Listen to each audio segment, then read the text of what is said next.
The fluorescent lights of Denver International Airport's security checkpoint hummed above rows of nervous travelers. Officer Marcus Chen stood beside the stainless steel conveyor belt, his eyes scanning the endless parade of rolling suitcases and backpacks. At his feet, Ranger, a 5-year-old German shepherd with amber eyes and a black and tan coat, sat perfectly still. The dog's ears swiveled forward, tracking sounds only he could hear. The morning rush pushed through security in waves. Business travelers tapped keyboards on their phones. Families wrestled children into line. A pregnant woman in a floral dress approached the checkpoint, dragging a large burgundy suitcase behind her. She looked young, maybe 22, with dark hair pulled into a messy bun. Her movements seemed stiff, almost rehearsed, as she lifted the suitcase onto the belt. Ranger's head snapped toward the burgundy case. His entire body went rigid. Marcus noticed the change immediately. After 3 years as Ranger's handler, he knew every shift in the dog's posture, every flick of his tail. This was different from the usual drug or explosives alert. Ranger stepped forward, his nose working the air in rapid bursts. The dog moved past 2 other bags without interest, then stopped dead in front of the burgundy suitcase. The German shepherd sat down hard, his eyes locked on the bag. He didn't bark or whine. The alert was silent, controlled, exactly as he'd been trained. But something in the dog's body language made Marcus's pulse quicken. "Ma'am, I need to check your bag," Marcus said, motioning the pregnant woman aside. The woman's face drained of color. "That's just clothes and toiletries. I'm flying home to visit family." Marcus pulled the suitcase off the conveyor belt. Ranger stayed seated, his gaze never leaving the burgundy fabric. Marcus ran his hands along the exterior, feeling for unusual weight distribution. The bag felt normal, packed full, but not suspiciously heavy. He unzipped the main compartment. Inside, neatly folded maternity clothes surrounded a small travel pillow. Everything looked ordinary. Too ordinary. Marcus glanced at Ranger. The dog hadn't moved. His amber eyes remained fixed on the suitcase with an intensity Marcus had rarely seen. "Is there a problem?" The woman shifted her weight, her hand moving to her rounded belly. "I have a connecting flight." Marcus's fingers brushed the lining of the suitcase. Something felt off. The fabric seemed thicker than normal, almost padded. He pressed harder and felt something solid beneath the lining. His training kicked in. Hidden compartments weren't uncommon in trafficking cases. "I'm going to need to examine this more thoroughly," Marcus said. He radioed for backup, his voice calm but firm. "Secondary screening needed at checkpoint 3. The woman's breathing quickened. Sweat beaded on her forehead despite the airport's cool temperature. 2 more TSA officers approached, along with airport police officer Sarah Mitchell. Sarah had worked human trafficking cases for 7 years. She took one look at the pregnant woman's panic-stricken face and moved closer.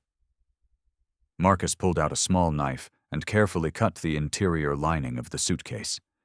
The fabric peeled back to reveal a false bottom. Beneath it, wrapped in clear plastic, sat a thick stack of medical documents. Marcus lifted them out. The papers included birth certificates, hospital discharge forms, and medical transfer authorizations, all dated within the past week, all from different hospitals across 5 states. But the names on the documents didn't match. The birth certificates listed different mothers for the same baby. The hospital records showed impossibly short recovery times. And the medical transfer papers bore signatures from doctors who, according to the hospital stamps, worked at facilities in cities hundreds of miles apart on the same day. "These are forgeries," Sarah said, flipping through the documents. Her face hardened. "Professional-level forgeries." The pregnant woman backed away. "I don't know what those are. Someone must have planted them." Sarah caught the woman's wrist gently but firmly. "We need to talk. Now." Marcus knelt beside Ranger. The German shepherd's tail wagged once, a small acknowledgement of doing his job well. Marcus scratched behind the dog's ears. 3 years ago, Ranger had come from a breeding program in the Czech Republic, selected for his drive and intelligence. He'd completed 12 weeks of intensive training at the TSA Canine Training Center in San Antonio, learning to detect explosives in busy transportation environments. But this alert wasn't about explosives. This was something else entirely. Ranger had sensed something in that suitcase that went beyond his training.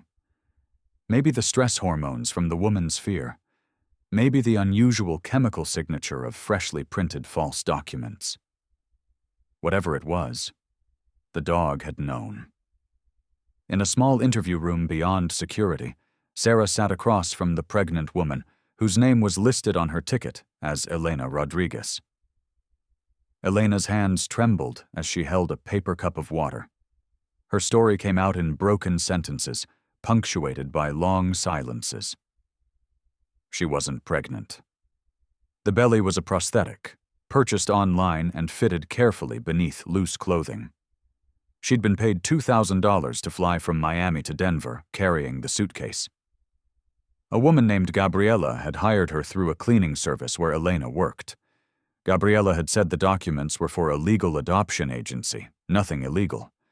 All Elena had to do was deliver the suitcase to an address in Aurora.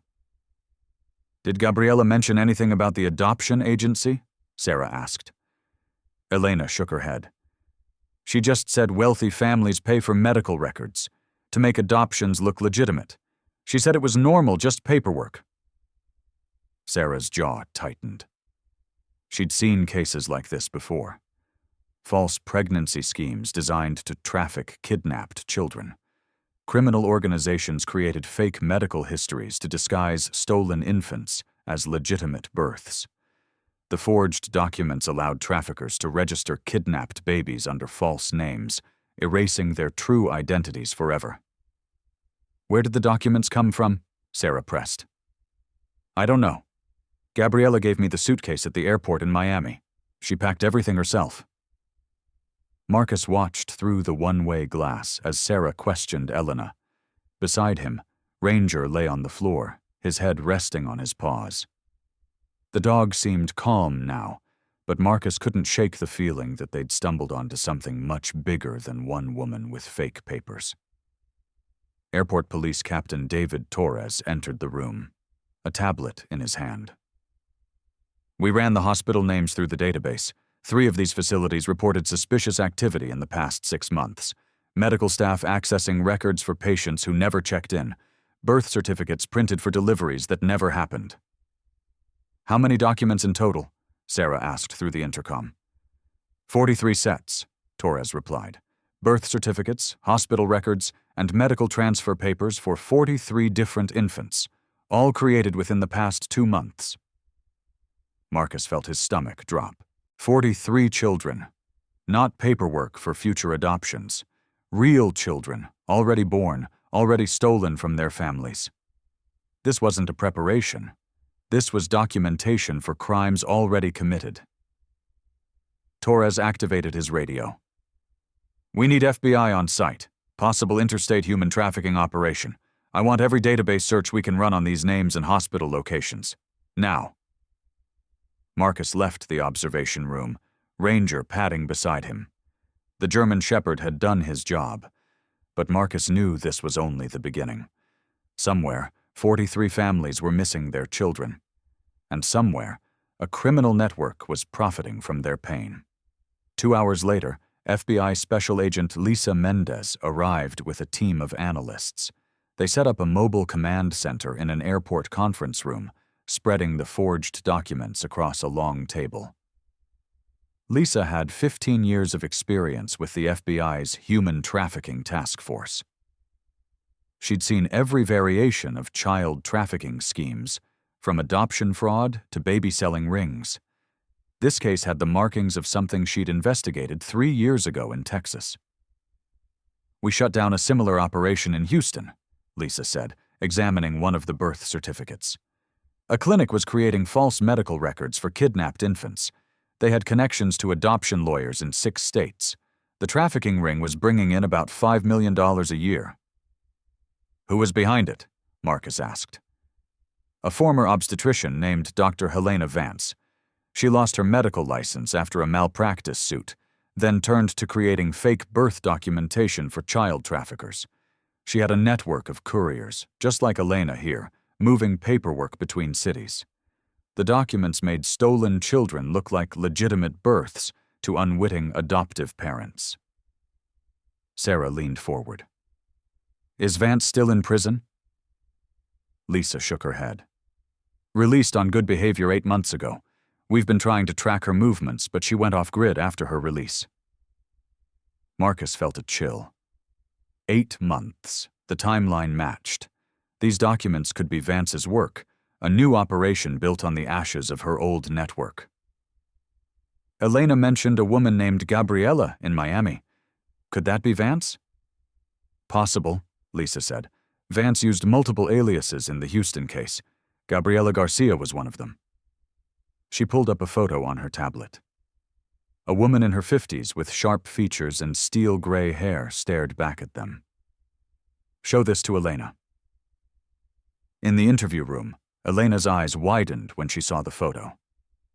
That's her. That's Gabriela. She came to the cleaning service 3 times, always asking about girls who needed money.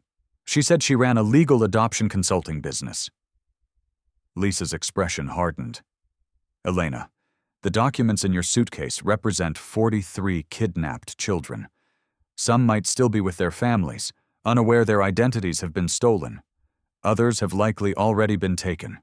We need every detail you can. Remember about Gabriela, where you met her, who else she talked to. Anything. Elena's face crumpled. She buried her head in her hands. I didn't know. I swear I didn't know. She said it was just paperwork. Marcus stepped out of the room, needing air. The weight of the case pressed down on him. Ranger followed, sensing his handler's distress.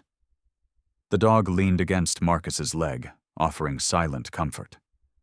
Marcus ran his hand through Ranger's fur. You did good, boy, Marcus whispered. You might have saved those kids. Over the next 6 hours, the investigation exploded across multiple jurisdictions. FBI agents in Miami raided the address where Elena was supposed to deliver the suitcase. They found an empty office suite with recent signs of occupation. Discarded printer cartridges in the trash. Shredded documents that analysts began piecing back together. Security camera footage from the building showed a woman matching Dr. Vance's description entering and leaving over a 2-week period. In Houston, agents raided Vance's last known address. The apartment was abandoned, but neighbors reported seeing her 2 months ago. She'd told them she was moving to Colorado for a fresh start.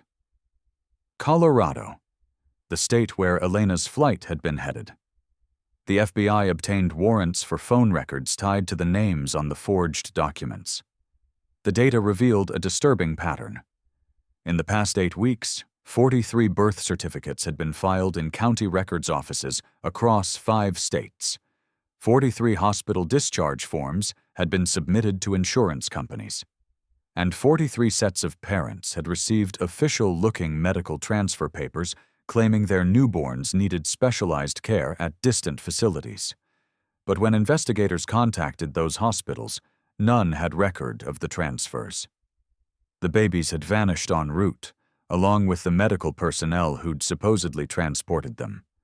It was a systematic kidnapping operation disguised as routine medical care.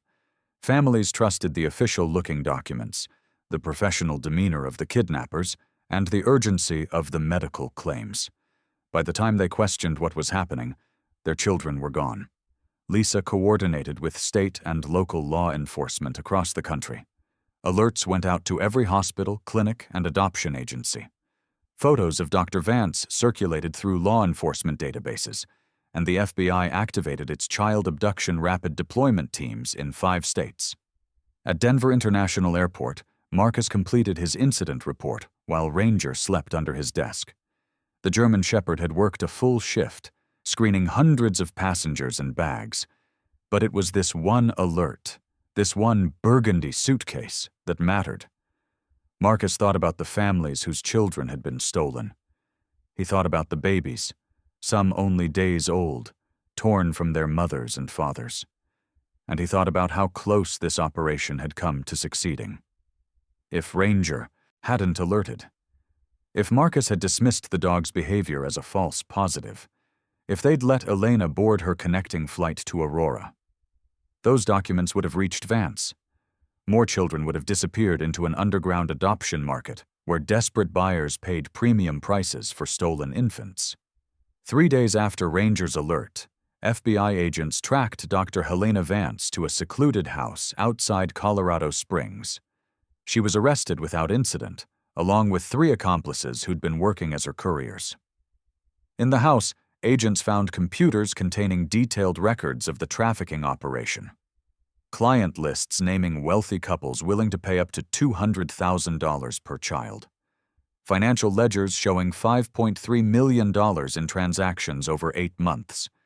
And most importantly, location data for 38 of the 43 kidnapped babies. The rescue operations happened simultaneously across 4 states. FBI agents, working with local police and child protective services, descended on the locations where the babies were being held. Some were in private homes with families who'd paid for illegal adoptions, unaware their children had been stolen. Others were in temporary safe houses, waiting to be moved to their final destinations. 5 babies were still with their biological parents, their identities stolen, but their physical bodies safe. Every child was recovered alive. Medical teams examined each infant, treating minor illnesses and malnutrition. DNA tests confirmed their identities, and social workers began the painstaking process of reuniting children with their families. The parents who'd unknowingly purchased stolen babies were devastated, grief-stricken at losing children they'd bonded with, even as they understood the terrible crime that had been committed. Dr. Helena Vance was charged with 43 counts of kidnapping, conspiracy to commit human trafficking, identity theft, and fraud. Her accomplices faced similar charges. Federal prosecutors estimated the case would result in prison sentences exceeding 30 years for the primary defendants. But more importantly, the investigation provided a roadmap for identifying and dismantling similar operations across the country.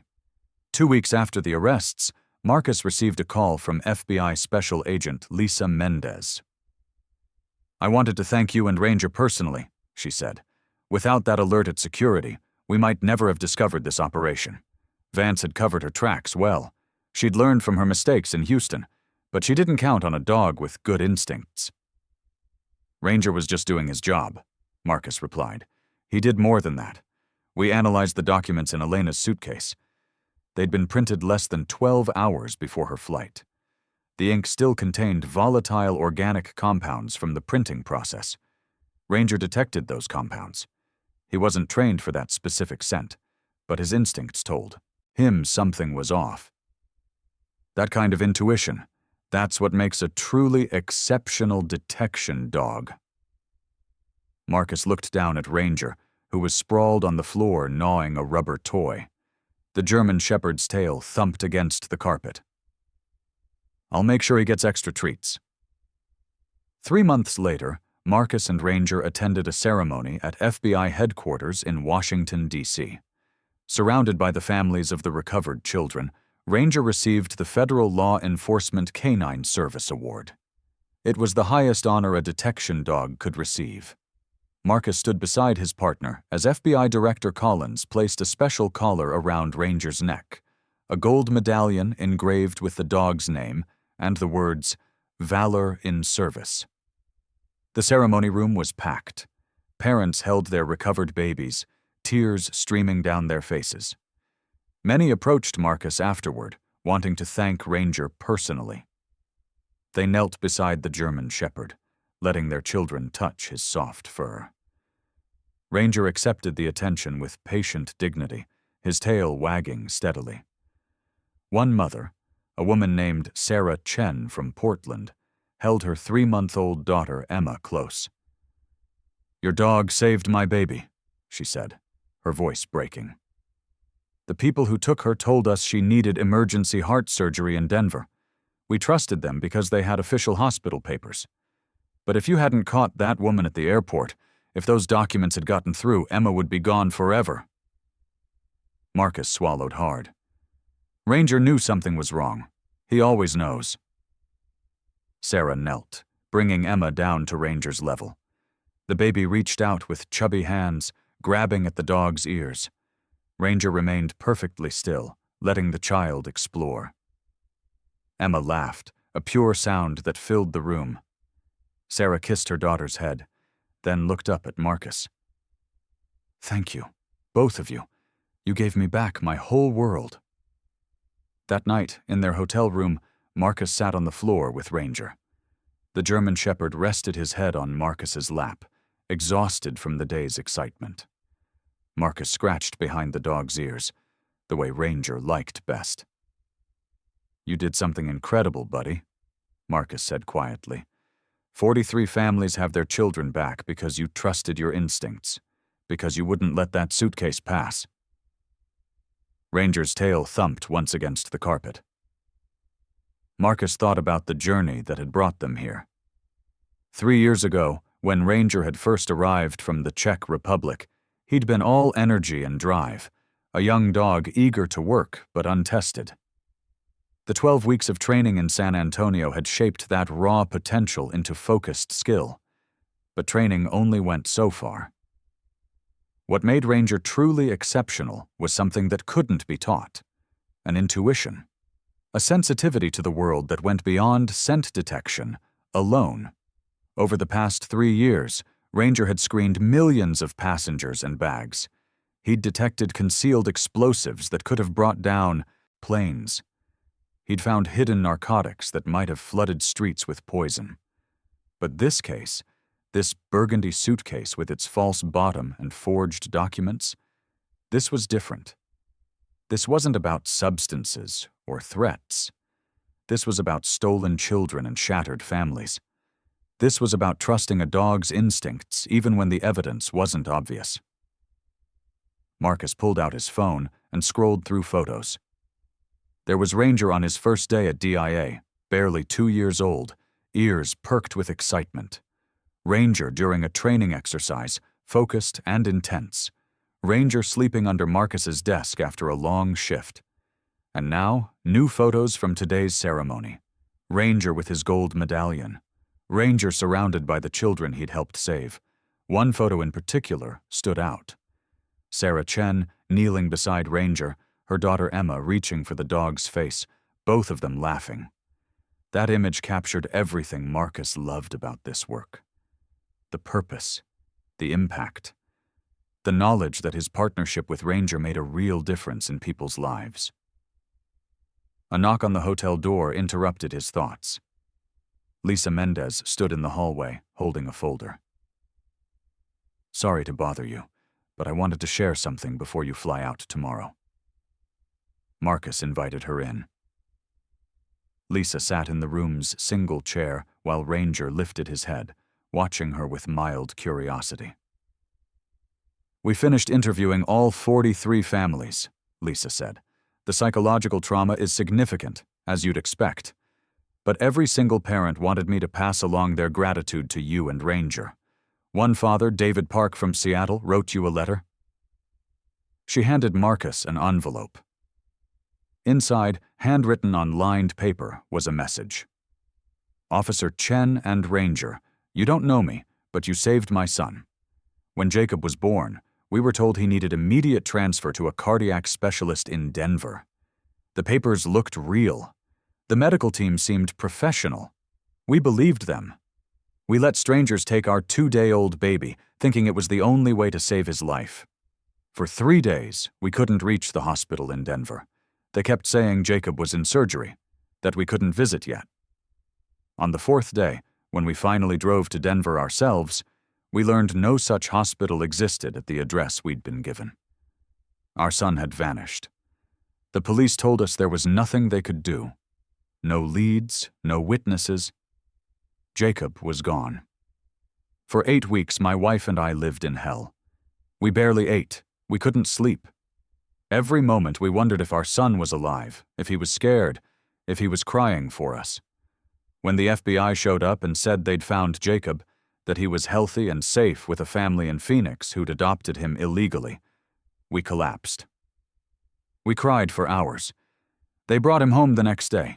He'd grown so much. 2 months of his life that we'd missed. But he was alive.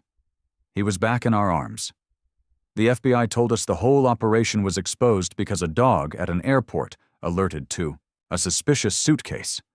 Because one officer trusted his dog's instincts. Because you and Ranger did your jobs perfectly. I don't know how to thank you for giving me back my son. Words aren't enough. But please know that every day for the rest of Jacob's life, he'll grow up knowing that a hero with 4 legs and a dedicated handler saved him. Thank you. Forever, David Park. Marcus's vision blurred. He folded the letter carefully and tucked it back in the envelope. Beside him, Ranger stirred, sensing his handler's emotion. The German Shepherd nuzzled Marcus's hand. There are 43 letters like that, Lisa said softly. 43 families who want you to know what you and Ranger mean to them. Marcus couldn't speak for a moment. He focused on the weight of Ranger's head against his leg, the steady rhythm of the dog's breathing. 3 years of partnership. 3 years of alerts and searches and long shifts walking the checkpoint. All of it led to this moment, to these families reunited, to these children sleeping safe in their parents' arms. We just did our job, Marcus finally managed. You did more than that. You trusted your partner when the evidence wasn't clear. That takes courage, that takes faith, and that's what made all the difference. After Lisa left, Marcus lay on the bed, staring at the ceiling. Ranger jumped up beside him, a rare indulgence Marcus allowed after special occasions. The German Shepherd curled against Marcus's side, heavy and warm. Marcus thought about tomorrow. They'd fly back to Denver, return to their normal routine at the airport. Endless lines of travelers, countless bags to screen, the fluorescent lights and constant noise of the checkpoint. It would feel mundane after the ceremony and celebration. But Marcus knew better now. He understood that every alert mattered. Every instinct Ranger followed could be the difference between tragedy and rescue. He reached over and rested his hand on Ranger's side, feeling the dog's steady heartbeat. We make a good team, buddy. Ranger's tail thumped against the bed. Outside, the city of Washington, D.C. glowed with thousands of lights. Inside room 412 of the downtown hotel, a man and his dog rested after a day of recognition. But the real reward wasn't the medal or the ceremony. It was the knowledge that 43 children were home. 43 families were whole again. And somewhere in Portland, Sarah Chen was tucking her daughter Emma into bed, singing a lullaby that Emma almost never got to hear. The next morning, Marcus and Ranger returned to Denver. By noon, they were back at their post at the security checkpoint. The familiar chaos surrounded them. Business travelers rushing to catch flights, families herding children through metal detectors, bags rolling past on the conveyor belt in an endless stream. Ranger sat at Marcus's side, alert and focused. His gold medallion hung from his collar, catching the light. A few passengers noticed and smiled. One woman stopped to ask if she could pet him. Marcus nodded, and the woman knelt beside Ranger, running her hand over his soft ears. Is he a police dog? The woman asked. TSA detection dog, Marcus replied. He screens for explosives and other threats. He's beautiful. What's his name? Ranger. The woman smiled at the German Shepherd. You're a good boy, Ranger. Keep us safe, okay? Ranger's tail wagged once. The woman continued through security, pulling her rolling suitcase behind her. Marcus watched her go, then turned his attention back to the checkpoint. A new wave of passengers approached, bags piled onto the conveyor belt.